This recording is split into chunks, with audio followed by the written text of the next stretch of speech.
and it is gorgeous, brand new turf.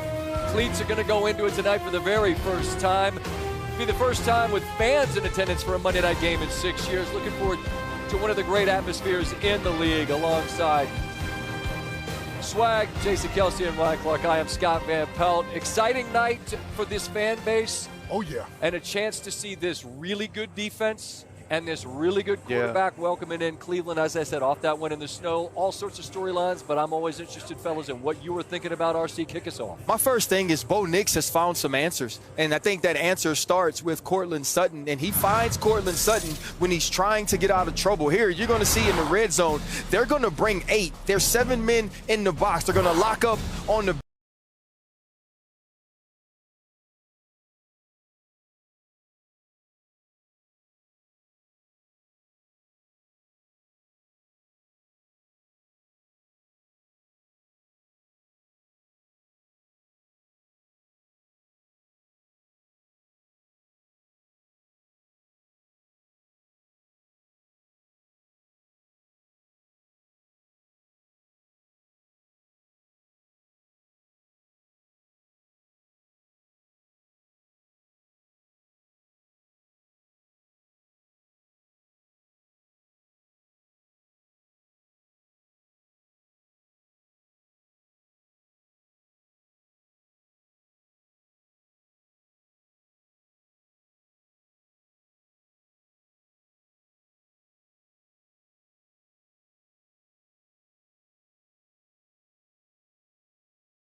Get it twisted into thinking that this is just going to be some walkover by Denver. There's a lot of talent on that football team, but more importantly, the quarterback, Jameis Winston, has a team and guys around him that believe that they can win football games with him calling the shots. And I think we all understand there's a lot that is baked into the Deshaun Watson situation, why he was the quarterback. Coach Stefanski said that Watson gave him the best chance to win. In Jameis, I think we've seen that maybe actually it's Jameis that gives them the best chance to win, and they've got a couple with him at the helm. Maybe they'd be in the playoff mix if they would have gone to that move earlier. They're not, but the playoff picture is coming into clearer focus, and the Broncos in decent shape in terms of the AFC wildcard with 5 games remaining. With a victory tonight, they'd still be 2 clear of the Colts for the 7th seed. Those teams play following a bye in Week 14 for Denver. Denver looking for its first playoff appearance since winning the Super Bowl 50, which capped off the 2015 season. Kansas City continues to find ways to win. Hot on their heels, the Buffalo Bills. It was a snow globe. Coach McDermott told me on SportsCenter last night, actually caught them a little off guard. More snow than they thought they would have during the game at Highmark Stadium. What? Those folks are built for it. Shovel it out, clear it off, and let's go. And how about the burst of speed? This is James Cook's longest play in the NFL, 65 to the residents. Since Joe Brady has become the offensive coordinator, we've seen James Cook flourish, and that was a big play for the Buffalo Bills. Somehow, statistically, this counts for Josh Allen as a passing touchdown and a receiving touchdown. Amari Cooper catches it. Josh said it was a bad throw. Then they made eye contact. Amari's like, I don't know, he ran over, so I pitched it to him. Well, you know, when you have a guy like Amari Cooper, he's a vet. He knows how to play. And Josh Allen is an absolute alien, as we see here, gets outside of the pocket. There's a reason you draft a dude like this in Buffalo, and that's one of them. Passing touchdown, receiving touchdown, rushing touchdown. The man's MVP odds continue to get more prohibitive as they get yet another victory. Adam Schefter will join us in a minute with an update on the San Francisco side of things. And obviously it's a season starting to get away, and the McCaffrey injury is no bueno. As for Buffalo, Kansas City's got a better record. Buffalo beat them head-to-head. Are the Bills the best team in the AFC right now? Yeah. Go ahead. The Bills are the best team, and it's because the Bills are mature now. They are built on substance and not flash. A lot of the conversation that we've had about this team for the past few years was about Josh Allen.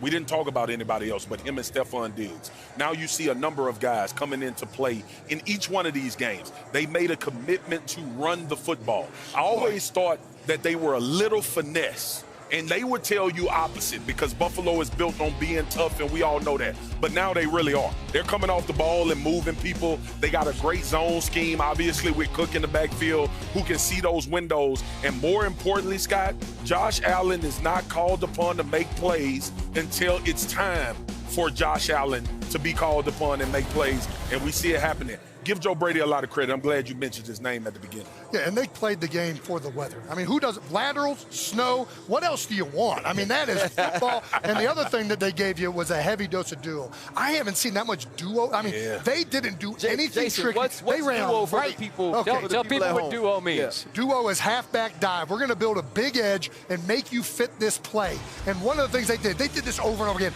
And a guy that never gets credit, everybody knows him as a guy with the bare feet. Well, let me tell you, not only his feet dirty, he got his hands dirty in this game. He was blocking his tail off in these duo plays. Look at him celebrating. He's excited. I played with Mac in Philadelphia. This is something he did our Super Bowl run. This is a piece that not only is he a dynamic receiver, but look at how he's excited. He's excited. He knows what's coming. We're running right at you. Everybody knows what play is coming, and they can't do anything about it. And they ran this play to the right edge, right where Nick Bosa would have been. He's out. They did this over and over, like Marshawn Lynch. Over and over. And it was something of beauty. And, I mean, not only did he have the touchdown in the end zone where he's being physical, but I just thought it was a game plan to Swag's credit. There was nothing cutesy about it.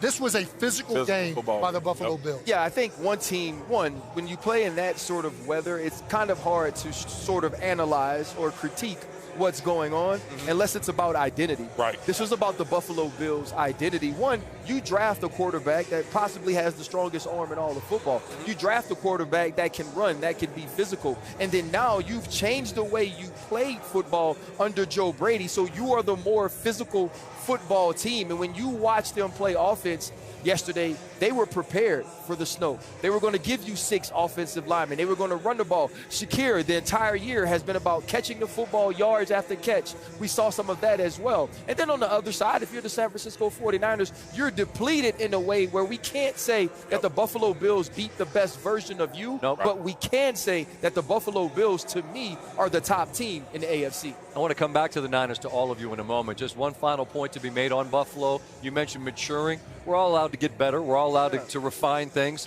Josh Allen valuing the football. You know who's got the best turnover differential in the National Football League? The Buffalo Bills do, because they're not giving the ball to the other team. That's a gigantic thing. To your point, Scott, something that leads directly to correlates with that. He threw 17 passes in this football game. And he's had games this season where it's been 16 and 18 passes.